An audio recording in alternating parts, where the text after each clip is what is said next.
guys, welcome to the channel. This is a Framing Monkey Outdoors hunting podcast. I got a vlog on the shorts and a podcast on the main channel. So let's try it out, see how it works. I mean, on the super good on the shorts, I picked up like 10, 11, 12 subscribers, over 1,000 some views. I really want to make this work on the main channel. So, last week we talked about scents. There ain't a whole lot to it. I really don't use a whole lot of scents. I mean, I shower up with scents and this and that. My clothes are all scent locked. You know, pants, bibs, boots. You know, that's all good. So I just kind of play that. And I've been hunting in a blind so I can get away with not having perfect scents. And the wind's been blowing right lately. So, yeah. So this week, we're talking about calls. And I wanted to get into calls. I got some great secrets. I just didn't have time on the shorts. And I really want to get this out. This is some stuff that some guys don't know. And it really works great for me. So, first thing I do when I get out my blind or the tree stand, get up where I want to be. You know, a lot of times I hunt on the ground. Just hunt right on the ground. That's sometimes the most perfect spot is on a tree line, behind a tree. I mean, I got great camo. I blend in anywhere. But I use my rangefinder, and I like to range everything. Everything under 50 yards. 50-yard shot I can do. Maybe a 60. It depends on the situation. But 20, 30, 40, like to know that. And then, like, when I'm sitting there, I'm always thinking about it, too. Okay, that's 20, that's 30, blah, blah, blah. You got to get that stuff right. You want to be right. So then I got these cans. I really love using these cans. They've always really worked for me. And, you know, they're easy to use. You just put your thumb over the hole. Let her go. I got a small can. I got a big can. Okay. And these are Primos. I got a little Quaker out in the garage I use sometimes. But here's the thing, guys. It sounds the same every time you do it. Exactly the same.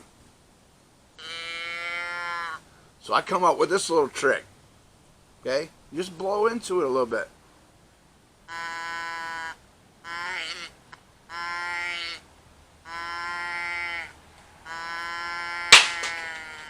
I can make it sound so much more real by blowing into it.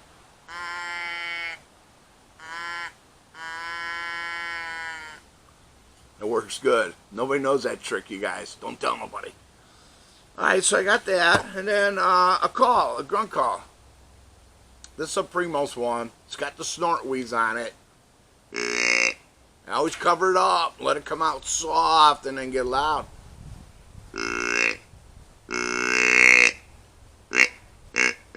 And you know, this is all up to you. You got to really be out in the woods and see how they call. And learn how to call. I mean, you can blow this 100 times and it could be the wrong call, you know. But I do got a little story about a call. I used to have a call. It was True Talker by H&S. I forget. Anyway, so when I go hunting and I'm not on my own property and I'm going somewhere new or wherever, and I use my climber, I like to get into the woods deep, guys. I mean, like, I don't want nobody by me, and I want deer to not know I'm there. So, I had this one spot. It's down in Harrison County, and it took me a while to hike in there with my climber, my backpack, the bow, you know, all that shit. And we get out there, get up my tree stand. When I get up in that tree stand, I like to be quiet, man. I don't do nothing, say nothing for like half hour. Let everything calm down, be quiet, let the woods get back to nature. And so I grabbed the old grunt call, and it was a True Talker. I just made a few short calls like that, okay? I get a call back. I'm like, damn, there's another hunter over here. And he don't know how to blow that tube very good because it sounds like shit. Anyway, so I'm like, I'm going to mess with this guy. I blow back at him. About not even 5 minutes after I did that, this little 6-point come off the top of that mountain like 100 miles an hour. Shoo!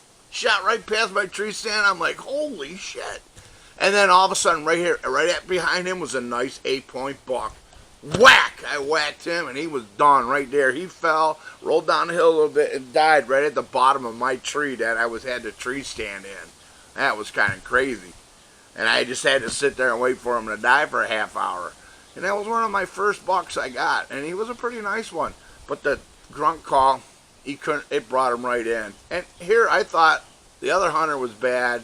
It was probably me bad, but I learned that day. I learned how to use a tube. I learned how to talk to these guys, right? So that was a good thing. That was awesome. And then I like using these bad boys, right?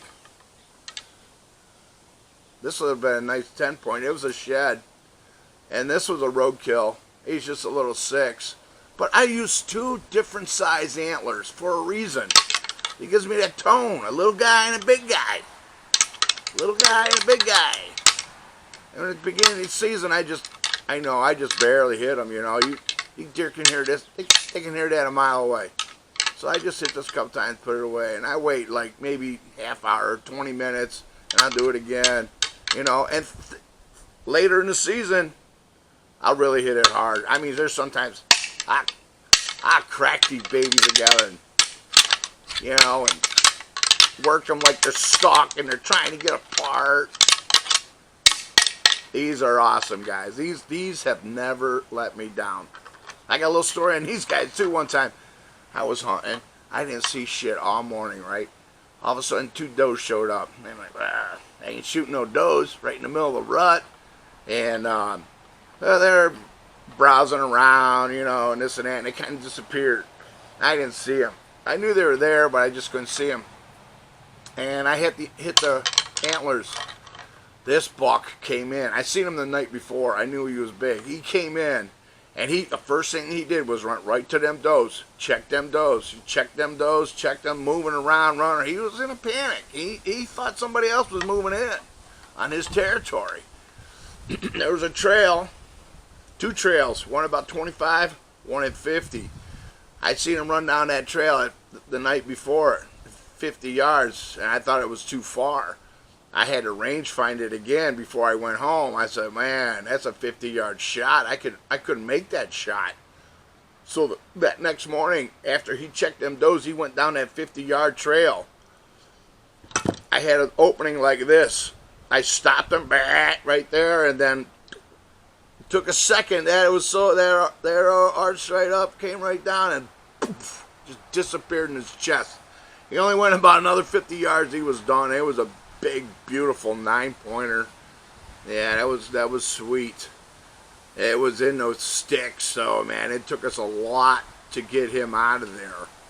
I was in there deep when I went in there. The same spot I got that other buck, right on the top of this side of this mountain, Southern Ohio.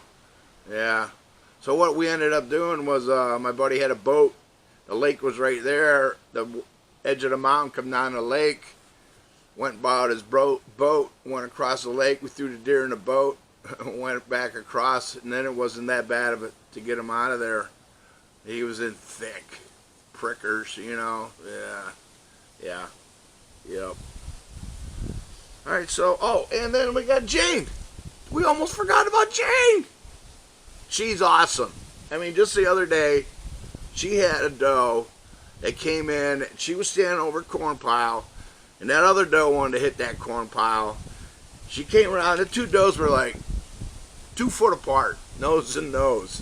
They staring each other down. Jane, you did good. You did good, Jane. And then finally, I didn't have a shot, and I didn't want to shoot that little doe. So she finally just walked off. Walked off. Wasn't scared, wasn't spooked, just wasn't sure. And so she was gone. Yeah, that was pretty cool. So I've been hunting out of the blind all week. Man, I'm seeing deer every single day. Every day. Either they're does or bucks. There's a pack of does that are running back here, like 3 moms, 4 fawns, and them does are big. But I really don't like to shoot a doe with a fawn. I mean, maybe later, a little bit later in the year, I will when it gets down to it, but I really don't like to. I got stories on that. Maybe someday I'll tell you guys.